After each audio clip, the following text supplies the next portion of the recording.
Hello, my name's Mary Mack, and I am the CEO and Chief Legal Technologist at the EDRM, and I'm here with my friend Ian Campbell. And it's a pleasure to be here. I'm actually standing in our offices while the development is happening behind me. So it's great to be live using technology, having a great conversation.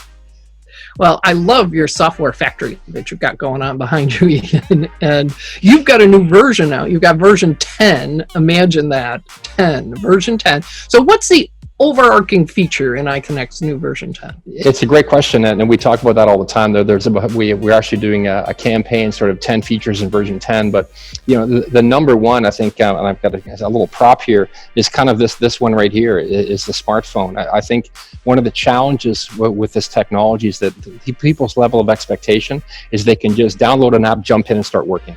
And that has transferred over into eDiscovery. People expect that when they go into their eDiscovery review platform, they can just jump in and start working.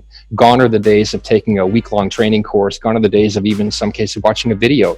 They want it to be super intuitive. And I think that's the overarching thing that we've done, is we've gone and developed a platform where people can literally just jump in, and very, very intuitive things like forgot password, and the ability to have drag and drop thumbnails, drag and drop uploading, easy productions with templates. We've really kind of simplified it for people to make sure that they can get the job done and get it done without a lot of effort, and get it done without a lot of training, which means you can get new staff up and running very quickly.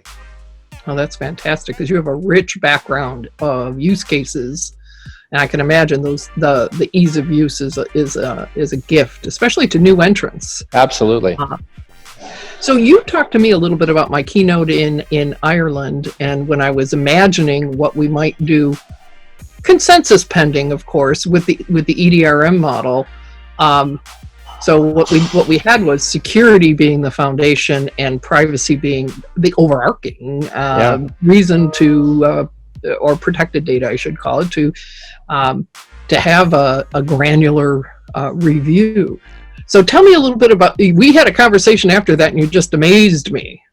Well, we were very excited actually to see that. I remember watching the video from Ireland and sort of seeing that arrow running all the way across the bottom. And it was very exciting because we've actually been having a very much of a parallel path on our end.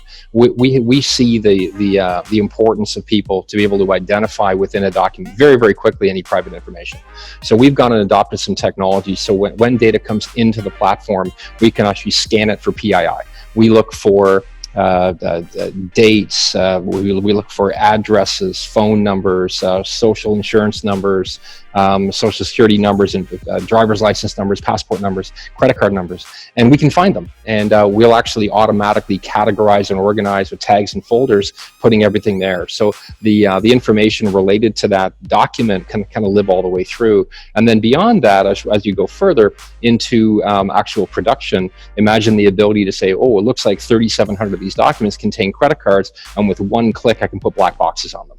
And so the ability to automatically redact PII, so the ability to find it, search it, report it, and then to be able to redact it is all now a core component of version 10. We actually had a beta out there with 2 different clients, one in the UK and one in Los Angeles. Both of them have been using it now for a few months, and both of them have been giving us rave reviews on it. And we see that it's very much in sync with what EDRM are doing, and well beyond. We certainly see privacy is not going to go away as an issue for people, certainly with CCPA and GDPR. And this will give us the ability to stay ahead of the curve. Fantastic. Now, what about the AI, Ian? Everybody's talking about AI, but a lot of times the interfaces are clunky or the process is cumbersome. Tell us what your approach to AI is. Well, our approach, we sort of took a page out of iTunes and Spotify. You think back to iTunes, and it used to be just nothing more than on your little iPod, which is about this big, your little catalog of your own music, and you would literally go next, and previous, and that was it. And then iTunes came into it where, well, wait a minute, if you like that song, you probably like that song. If you like that song, you probably like that song. And so we've gone and incorporated that, but we've made it also as seamless as it is in iTunes. You don't really think about the technology in the back end. You don't have to bounce out to a third-party application to go and find a song you like. It's just right there. And when you click next, you get the next song. And so we've done the same thing. We now have Cal built right into the platform so that you can literally, without any rounds whatsoever, you don't have to wait 20 minutes for a round. You literally can click a document, that'll get processed in the back end and give you the next related document to that. So you can get through a large collection extremely quickly without the need for any rounds across multiple issues. Further to that, we've also adapted it inside manual review. In the background, imagine if you will, that every issue sort of has some guardrails around it. And if I'm going along and saying that's confidential and that's confidential, and then New York Yankees season tickets, somebody goes, oh, I think that's highly confidential. That's an error. We all know it's an error, but it was made. And our platform will be able to find that. The underlying architecture or technology we're using is similar to what's used by Visa, MasterCard to find transactions which are outside the scope of your normal purchases. So if you think about it, imagine being able to use that in eDiscovery, that when someone codes a document outside the scope of usual coding, the system will know, it'll put a red X on it, and it'll deliver all those documents to a PM at the end of the day, say, here are some potential miscodes within the collection that was done today. So great for training staff, great for identifying issues that maybe need further clarification. And I think in both of those scenarios, the fact that it's baked right into the platform, you don't have to bounce out to a third-party tool, is going to be really, really key for adoption. Oh, that's fantastic. I love using that, the statistical work that CPAs use when they're doing audits and applying it to documents. Fabulous. Yeah. Fabulous. Now let's just talk about the platform. Are you only in the cloud? Are you only behind the firewall? What's your method of delivery these days? Yeah, that's a great question. I mean, what we talk about it internally is optionality. We have some clients who are running it deep and dark behind their own firewall. You have to get through a couple of layers of VPN to even get to the system. But on their own premises, we can do that. We have others who say, hey, I just want infrastructure and a place to do all my PM work. We have a way to do that. We also have a network of 30 to 40 LSPs, legal service providers around the world, all of whom can take on projects and all the services related to those projects. So ultimately, it gives a lot of flexibility to a user. If a firm is moving toward cloud, we can deploy in that manner. If a firm is saying all our stuff has to be on Azure, we can put it up in Azure. If a firm says, no, it's all got to be behind my firewall, we can do that too. So it gives that level of optionality in the market, which I think these days is quite unique. Fantastic.